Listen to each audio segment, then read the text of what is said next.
Bon, aujourd'hui, on va reparler de la propagande gauchiste, mais cette fois-ci, on va parler du système scolaire dans son ensemble. Fac, lycée, collège et même primaire. T'es ça dans ce que tu dis, toi? Oui, sale bouffon. Donc voilà, petite intro, je voulais dire merci à tous ceux qui m'ont envoyé les témoignages via les réseaux, et aussi que cette vidéo sera principalement composée de ces derniers, donc restez jusqu'à la fin, c'est important. Ah oui, j'ai pas mal d'anecdotes à lire, dont certaines assez folles, donc m'en voulez pas trop si le sel ressort un petit peu pendant que je lis. Le sel, aussi appelé chlorure de sodium, se présente sous différentes formes. Le gros sel, le sel fin, la fleur de sel, et enfin... À Sciences Po, des points bonus accordés pour l'utilisation de l'écriture inclusive. J'en peux plus! Mais putain de merde! Mais y'a que vous que ça fait rire ce genre de truc de fils de pute! Cela étant dit, passons à la vidéo.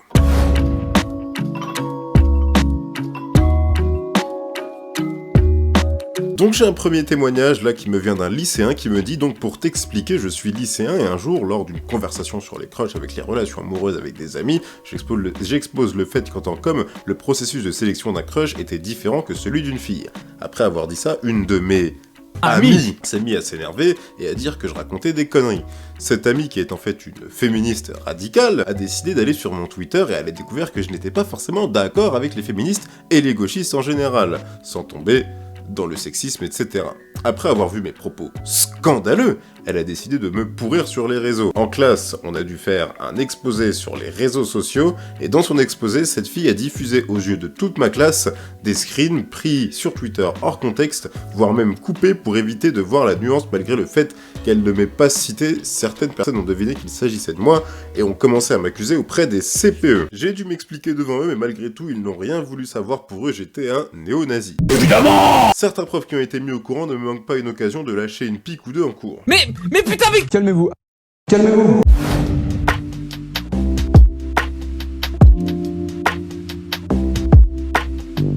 C'est dans les eaux de novembre, décembre 2020, du coup l'année dernière.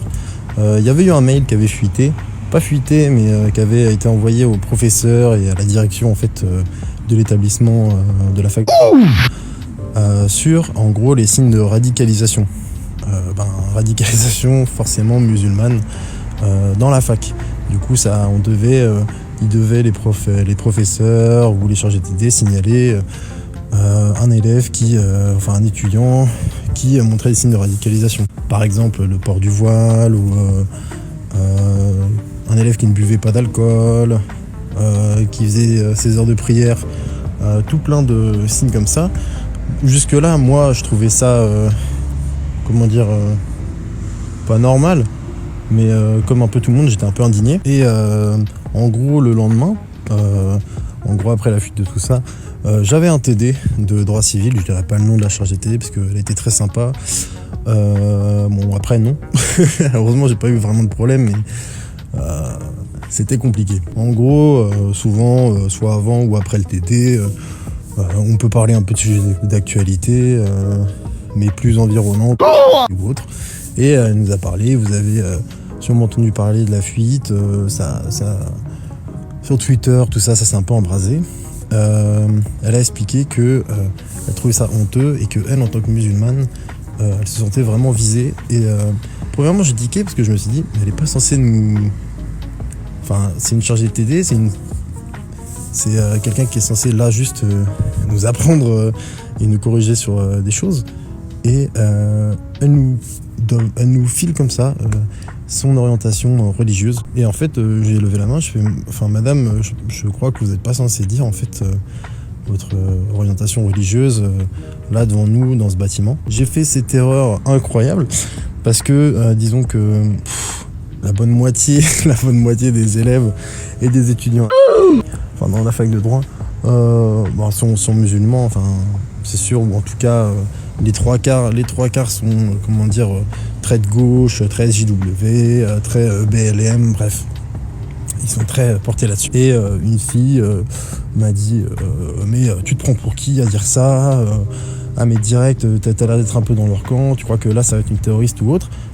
J'étais complètement sans voix parce que j'ai juste rappelé que elle n'avait pas le droit de faire ça. J'ai dit mais je crois que vous vous emportez un peu tous là. Moi, ce que je dis, c'est qu'elle n'est pas censée dire ça. On n'est pas censé savoir qu'elle est musulmane. Moi, je vais pas balancer ma religion si j'en ai ou non, là maintenant devant tout le monde, parce que déjà ça intéresse personne, et de deux, on n'est pas censé le savoir, parce que c'est censé être un établissement laïque, mais j'étais assez innocent à ce moment-là, parce que il y avait une grosse plainte générale sur le port du voile dans les universités. C'est, je crois, une des universités qui a le plus participé à ça, et qui est le plus flexible à ça, parce que des filles avec le voile, j'en vois en fait dans ma fac. Là, on n'a pas repris trop les présentiels à part en TD, mais quand j'avais les cours en présentiel, j'en voyais en fait avec le voile, ce qui n'est pas un problème. Moi, je fais ma vie, hein, j'ai mon casque et je vais en cours et après je pars. Moi, je parle à personne quasiment. Plainte dans le sens, je voulais dire, plainte dans le sens, il faut accorder le port du voile. Je disais pas plainte dans le sens, il y a trop de voilés. Sinon, l'établissement serait clairement fermé et voilà quoi. Là, je ne serais pas dans cette fac. Mais il y a aussi, en termes de gauche plus profonde, il y a les sujets de TD et même les sujets de débat. Par exemple, en TD, j'ai vu 3 cas de violence à domicile et de violence conjugale, et c'est toujours un homme sur une femme. Et je me rappelle très bien que c'est cette année, en début d'année, on avait encore des TD, j'avais dit mais pourquoi on voit toujours le cas où c'est l'homme qui bat sa femme, sachant qu'il peut très bien y avoir l'inverse. Le regard de ma chargée de TD, j'ai senti toute la haine qu'elle avait en moi. Elle pouvait rien dire, mais je pense qu'elle voulait clairement dire casse-toi. En fait, on ne dit pas ce genre de choses là, genre ça n'existe pas. Moi, je fais des études de droit pour en fait passer les concours de police, pour après faire mes 3 ans de service et après intégrer le RAID. Et en fait, disons que je défends pas la police tout le temps bien sûr, mais il y a eu un sujet, de travail qu'on a eu en droit constit sur une violence policière. Une violence policière plausible, dans le sens où elle n'est pas réelle, mais elle est clairement basée sur plusieurs cas vrais, faits et fondés. C'était un jeune homme issu de la diversité qui en gros avait des problèmes familiaux et qui s'était retourné dans la drogue, dans la vente de drogue et dans les petits larcins pour pouvoir faire subsister sa famille. Et je me rappelle très bien que en gros le mauvais là-dedans c'était le policier, parce qu'on travaillait sur la plainte du jeune qui en gros aurait eu une interpellation un peu trop forte après un délit de fuite en scooter. Mais maintenant j'ai l'impression que le délit de fuite c'est même plus un délit, c'est normal. C'est en gros maintenant ce qui est mauvais c'est quand tu te fais attraper après le délit de fuite. C'est pas genre le délit de fuite puis quand tu te fais attraper. Le cas c'était ça, c'est un policier avait fait un détour et avait sauté sur le jeune homme qui était en train de bombarder sur son scooter et du coup qui s'était foulé le poignet et cassé le coude gauche.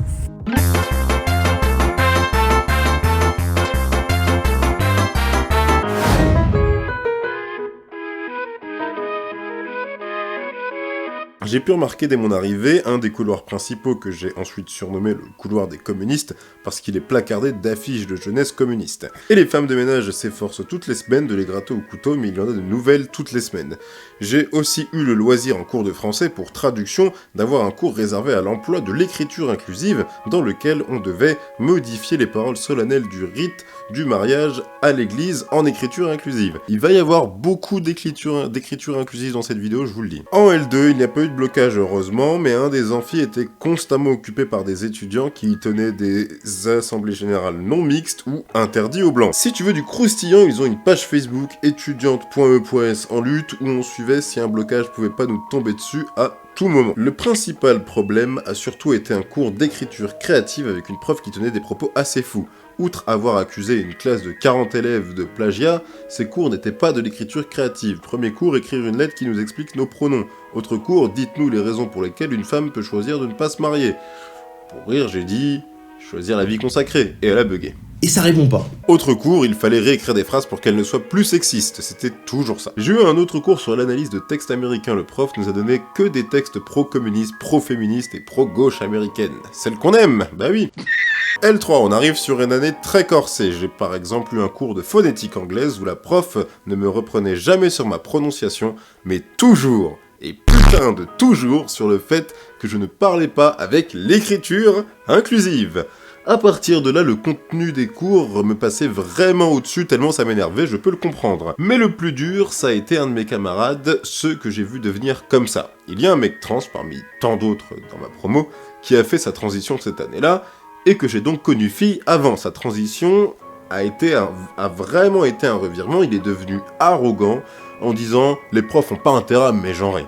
Parce qu'évidemment, si tu fais une transition, le principal problème, c'est si les gens te mégenrent ou non. Alors que la fac promut ce genre de démarche. Ce mec avait d'ailleurs fait un message sur Facebook pour annoncer sa transition et ça se finissait par « les gens qui comprennent pas ma démarche, je vous encule ». Bref, je discutais avec lui et lui disais que de la même façon, je ne faisais pas de blagues transphobes en tant que catho. À ton avis, comment on prend les blagues sur les prêtres pédophiles ? Il m'a répondu, par le cul. Tu fais même pas rire. Bravo la punchline, mais ça se voit que la tolérance ne va que dans un sens. J'avais un ami, je l'avais depuis la L1, donc je le connaissais bien, on s'entendait sur plein de sujets, sauf que dès la L1, il soutenait les blocages, etc. Mais ça ne m'a pas empêché d'être ami avec lui, peu importe. Sauf qu'en L3, il a commencé à avoir des propos vraiment limités, il disait que Ménard trash, ce que je supporte pas, etc. Faut savoir que c'est une personne qui procrastine beaucoup, qui oublie beaucoup de choses, et avec une amie, on lui sauvait toujours la mise pour tous les dossiers. Pour un de mes dossiers finaux, il y avait une partie commune et une perso. Avec ma pote, on a eu 16 et 17, et lui 9 sur la partie perso. On n'y peut rien. Mais ça m'a valu un tweet insultant sur un compte privé dont mon ami m'a communiqué le screen que je transmets. Je l'avais, et je l'ai encore très mauvaise car je le considérais vraiment comme un ami. J'ai également eu au cours de civilisation américaine sur le féminisme. On a dû lire un bouquin appelé Feminist Theory qui dit en gros que les hommes sont des diables et que tous les blancs sont des suprémacistes racistes. On a bu cette soupe tout un semestre jusqu'à découvrir que l'entièreté du cours était plagié d'un cours d'une prof américaine du Texas. Master 1, je pensais être débarrassé en commençant mon master, mais j'ai vite déchanté, déjà tous les cours sont donnés en écriture inclusive. J'ai une prof qui a commencé son premier cours en faisant une expérience, elle a séparé la classe en deux, et ça j'ai kiffé quand j'ai lu la première fois. J'ai cité 3 auteurs français, je ne me souviens plus qui j'ai cité, mais j'ai cité que des hommes, et toute la moitié de ma classe, pareil. L'autre moitié avait cité 3 auteurs ou autrices françaises.e.s. Du coup, il y a eu quelques femmes dans les réponses, ou même une qui a dit « celle qui a écrit le sexe fort ». C'est pas vrai, bordel de... Cette expérience est complètement stupide, déjà, mais la suite est encore mieux. Sur ce simple résultat, la prof a rétorqué qu'on devait s'élever de la langue sexiste, et que vu qu'il n'y a que 3 mecs dans ma classe, elle mettrait tout au féminin, désormais, et que si ça nous dérangeait, on pouvait prendre la porte. Non mais GG, bravo, franchement... Bravo. Elle a aussi prévenu les gars de la classe qu'ils ne devaient pas être trop confiants et monopoliser la parole des femmes dans le groupe. Apparemment, la parité n'intéresse pas les féministes dans tous les domaines, par contre, l'émasculation beaucoup plus. Récemment, cette prof a lancé une élève sur le forum du cours en lui disant « Explique-nous pourquoi tu tiens à l'écriture inclusive et comment tu comptes l'enseigner à tes élèves ?» Donc l'élève a répondu que c'était trop génial, évidemment, et je me suis permise de répondre. J'ai également un cours où le prof est là-dedans jusqu'au cou. Il a encouragé un groupe à faire un exposé sur les bienfaits de l'écriture inclusive et il nous partage régulièrement des articles promouvant cette écriture ou en incendiant les détracteurs de cette écriture. Un jour, où on discutait des potentiels sujets de dossier, il a dit à mon groupe d'oublier notre sujet pour faire un dossier sur l'origine de Black Lives Matter, ce qui était évidemment hors de question. À part ça, ma classe est remplie de filles qui se vantent d'avoir des amis non-binaires, d'écrire l'écriture inclusive, parce que la langue française est sexiste, et d'écrire YEL et c'est-le dans les messages du groupe de classe, ou même dans leur dossier de master, soyons fous. Il y a une élève qui a répondu à une vidéo qu'on devait regarder sur la culture française. Elle a dit qu'elle ne se sentait pas française,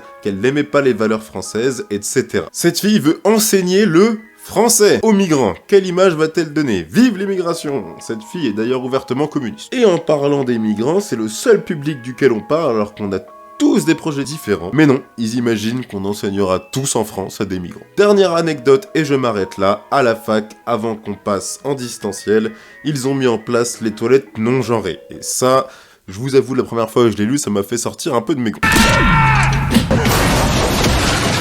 Je n'étais pas là, mais apparemment un mec est rentré dans les toilettes et a dit que ça ne lui plaisait pas, qu'elle préférait son intimité et que les femmes aient leur intimité pour se pompouner ou autre. Du coup, les filles de mon master qui étaient là ont évidemment passé l'heure suivante du cours à l'insulter, à dire qu'il était hideux, en master et 14 ans d'âge mental.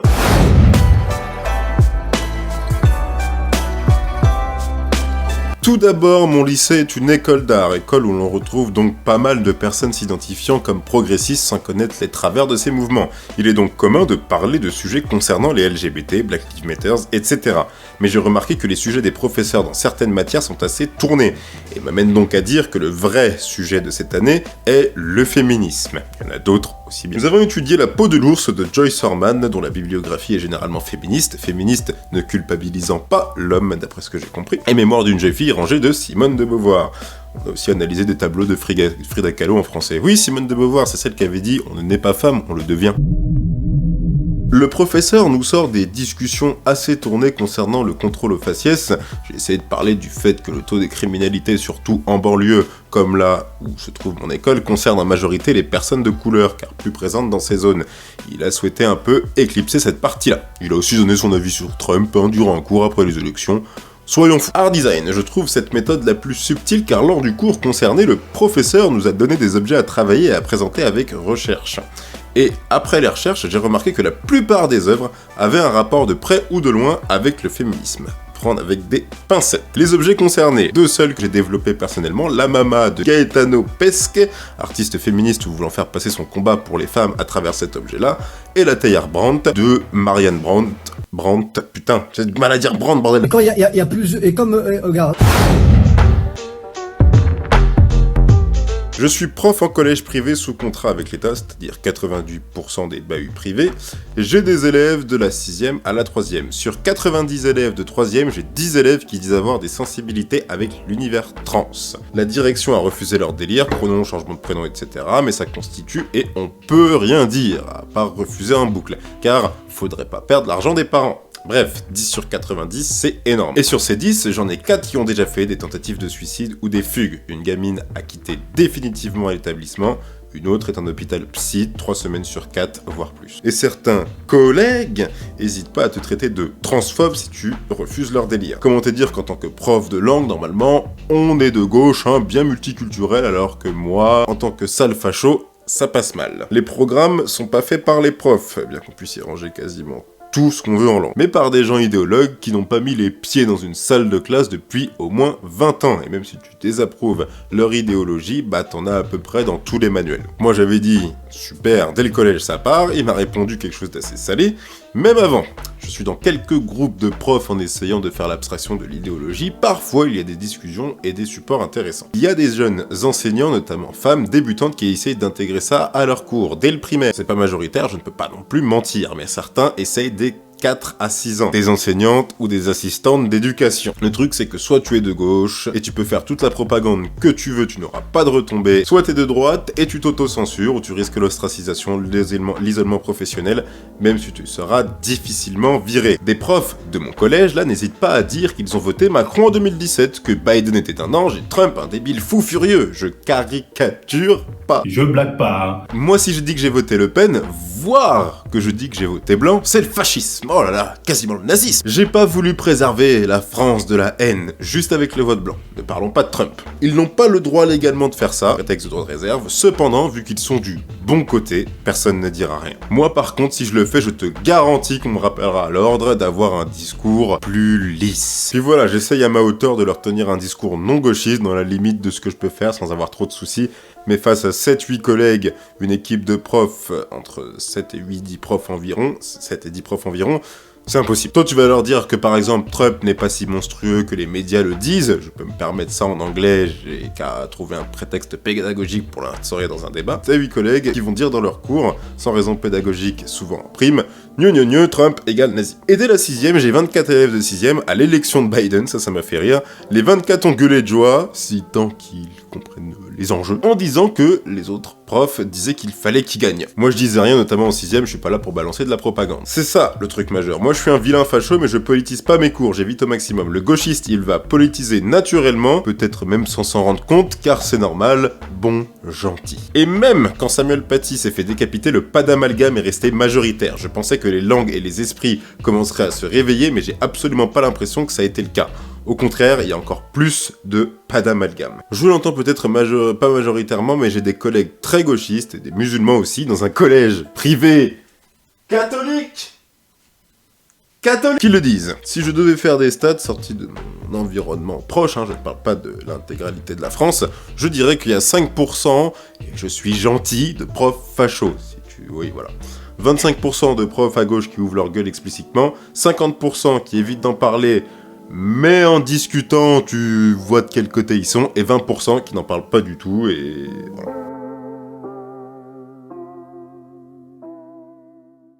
Voilà pour cette vidéo, je ne vais pas faire de synthèse parce que je l'ai déjà fait dans de précédentes vidéos et surtout je pense que tout a été dit. N'hésitez pas à partager, c'est très important surtout pour ce type de vidéo, histoire qu'on mette tout ça en exergue et qu'on arrête de nous dire « Non, l'islamo-gauchisme, ça existe pas !» On se retrouve pour une vidéo avec un sujet un petit peu plus doux où vous pouvez vous abonner, liker, partager encore une fois et sur ce, je vous dis bisous bisous.